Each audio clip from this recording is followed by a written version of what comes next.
Hi friends, எல்லோரும் எப்படி இருக்கீங்க? வாங்க வீடியோக்குள்ளே போகலாம். இன்றைக்கி இந்த வீடியோவில் ஐப்பசி பௌர்ணமி அன்னைக்கு நம்ம வீட்டில் செய்யக்கூடிய அன்னாபிஷேக வழிபாட்டு முறையை செய்முறை விளக்கத்தோடு உங்கள் கூட ஷேர் பண்ணியிருக்கேன்.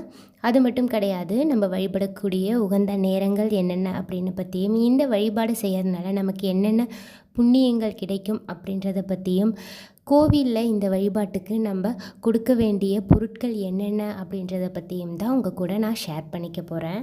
வீடுகளில் லிங்கம் வச்சுருக்கவங்க நான் இப்போ எப்படி வழிபாடு செஞ்சனோ அந்த மாதிரி வழிபாட்டு முறையை ஃபாலோ பண்ணிக்கோங்க. நீங்கள் நான் இதில் 3 அபிஷேகம் தான் பண்ணேன். இதை தவிர்த்து தண்ணீர், பன்னீர், இளநீர் மேற்கொண்டு நீங்கள் என்ன பொருட்கள் இருக்கோ அந்த பொருட்களை வச்சு அபிஷேகம் பண்ணிக்கலாம். அதே மாதிரியே அன்னாபிஷேகம் எப்போ வழிபடுக்கு உகந்த நேரங்கள் என்னென்ன அப்படின்னு பார்க்கலாம். 15ஆம் தேதி, அதாவது நாளைக்கு வெள்ளிக்கிழமை தான் ஐப்பசி பௌர்ணமி அன்னாபிஷேகம். காலையில் வழிபடணும்னு நினைக்கிறவங்க காலை 6 மணிலேருந்து 10:20 வரைக்கும் வழிபட்டுக்கலாம். காலையில் முடியாதவங்க மதியம் 12:10 1:10 வரைக்கும் வழிபாடு செஞ்சுக்கலாம். இந்த நேரமும் முடியாதவங்க மாலை 4:35 6 மணி வரைக்கும் வழிபாடு செஞ்சுக்கலாம். இந்த வழிபாட்டில் மிக முக்கியமான விஷயம் என்ன அப்படின்னா, நம்ம அபிஷேகம் எல்லாம் பண்ணி முடித்த பிறகு வீட்டில் இருக்க சிவலிங்கத்துக்கு பச்சரிசியால் நம்ம பச்சரிசி கொண்டு சாதம் சமைச்சு அந்த சாதத்தை லிங்கம் மேலே நம்ம என்ன பண்ணுவோம் அப்படின்னா அபிஷேகம் மாதிரி பண்ணுவோம். இப்படி பண்ணுற இந்த சாதத்தை 3 மணி நேரத்துக்கு நம்ம அப்படியே விட்டுறணும், லிங்கத்துக்கு மேலேயே இருக்கிற மாதிரி. அதற்கப்புறம் என்ன பண்ணணும் அப்படின்னா, இதை நம்ம வீட்டில் பிரசாதமாக எடுத்துக்கலாம். அப்படி இல்லைன்னா இதில் கொஞ்சம் தயிர் கலந்து அன்னாபிஷேக பிரசாதமாக எல்லாருக்குமே கொடுக்கலாம். அதிகமாக செஞ்சீங்க, பெரிய லிங்கம் வச்சுருக்கீங்க அப்படின்னா, இல்லை அப்படின்னா நம்மளுடைய காக்கா, குருவி, நாய்களுக்கு இதை உணவாக கொடுத்துடலாம். இதுவும் முடியாதவங்க பக்கத்தில் நீர்நிலைகள் இருந்தது அப்படின்னா அந்த நீர்நிலைகளில் இந்த சாதத்தை நம்ம சேர்த்துடலாம். இந்த மாதிரி இந்த வழிபாட்டு முறையை செய்யும் பொழுது நம்மளுடைய 7 தலைமுறைக்கும் அன்ன குறைபாடு வராது அப்படின்றது ஒரு ஐதீகம்.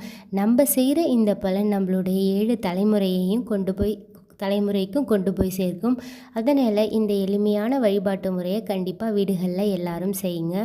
இந்த மாதிரி நம்ம பச்சரிசி சாதத்தால் சிவபெருமானுக்கு அபிஷேகம் பண்ண பிறகு நம்ம வீட்டில் என்னென்ன பழங்கள் இருக்கோ அந்த பழங்களை நெய்வேத்தியமாக வைக்கலாம்.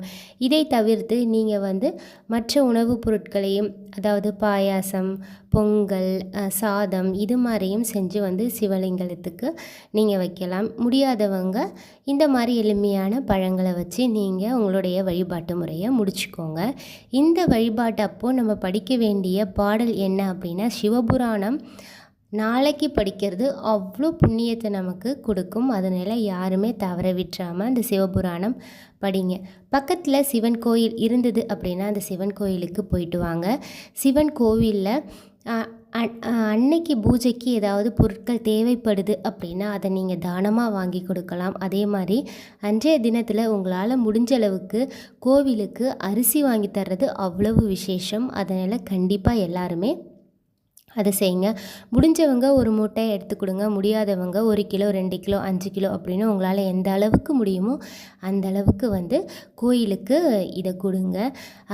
பௌர்ணமி அன்னைக்கு சிவபெருமான் கோயிலுக்கு போகிறது அவ்வளோ சிறப்பு. வீட்டில் சிவலிங்கம் இல்லை அப்படின்றவங்க சிவபெருமானோட படம் வச்சுருந்தீங்க அப்படின்னா அவருக்கு முன்னாடி நீங்கள் இந்த வழிபாட்டை செஞ்சுக்கலாம்.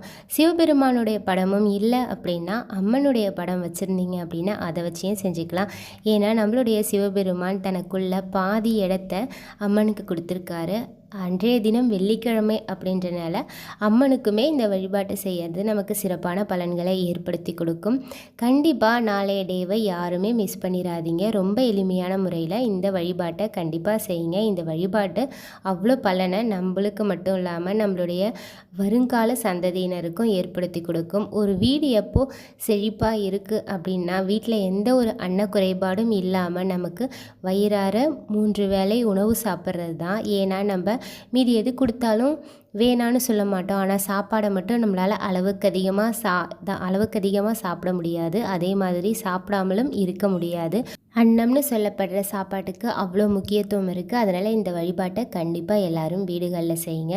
இந்த வீடியோ உங்களுக்கு யூஸ்ஃபுல்லாக இருந்தது அப்படின்னா ப்ளீஸ் சேனலை சப்ஸ்கிரைப் பண்ணி சப்போர்ட் பண்ணுங்கள். உங்கள் ஃப்ரெண்ட்ஸ்க்கும் ஷேர் பண்ணுங்கள். ஏதாவது சந்தேகம் இருந்தது அப்படின்னா கமெண்ட் பண்ணுங்கள். நாளைக்கு கார்த்திகை முதல் நாள் நம்ம வீட்டில் செய்யக்கூடிய வழிபாட்டு முறைகள் பற்றியும் மாதம் முழுக்க கடைபிடிக்க வேண்டிய சில முக்கியமான விஷயங்கள் பற்றியும் ஷேர் பண்ணுறேன். தேங்க்யூ.